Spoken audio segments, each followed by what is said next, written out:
We know that primarily the most important thing is affordability.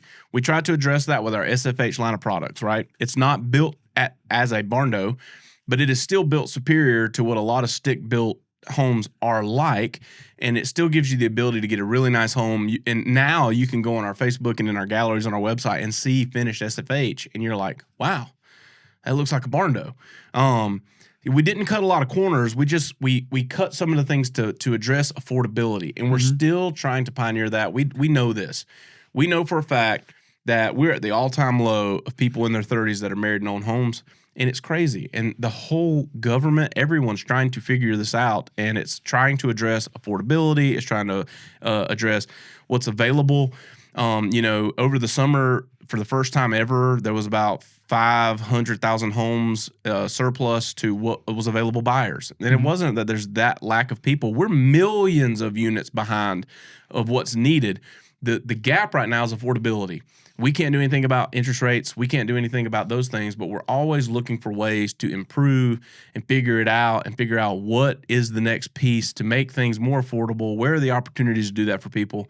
So we're looking at that. But in addition to that, when housing is at an all-time high, right, and we know that you got to spend your money, we try to value engineer in a way to where we can keep the cost down to you to get a superior product that's going to last you for the test of time, hold its value very well, and if you plan on being there, which I think a lot of our people are building their forever homes, that it's going to serve you well for the duration of the time that you're there.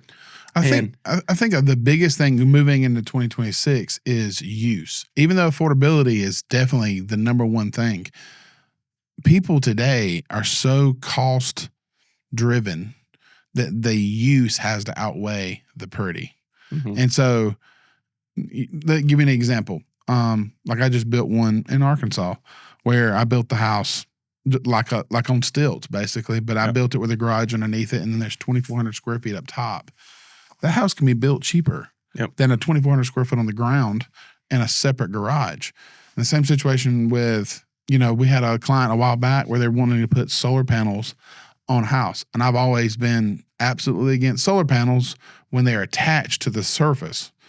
They now make metal that has the solar panel in the panel.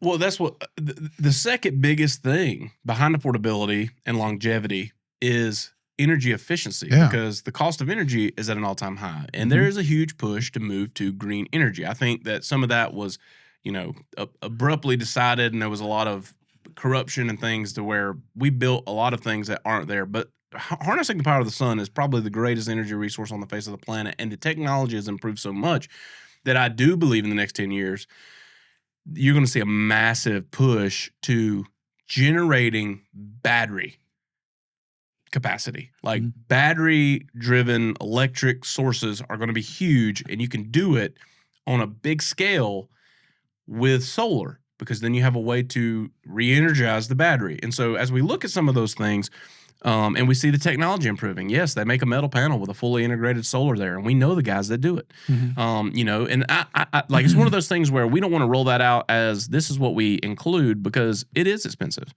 But what we do want to do is have the option to do it for you.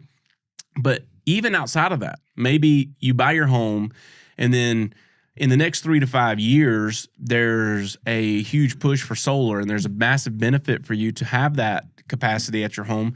We're wanting to move in the direction of you're pre-wired, you're pre-designed for the connection, ready to go, even if it's at a later date. So like, it's a pre-construction thought for a post-construction implementation. Right.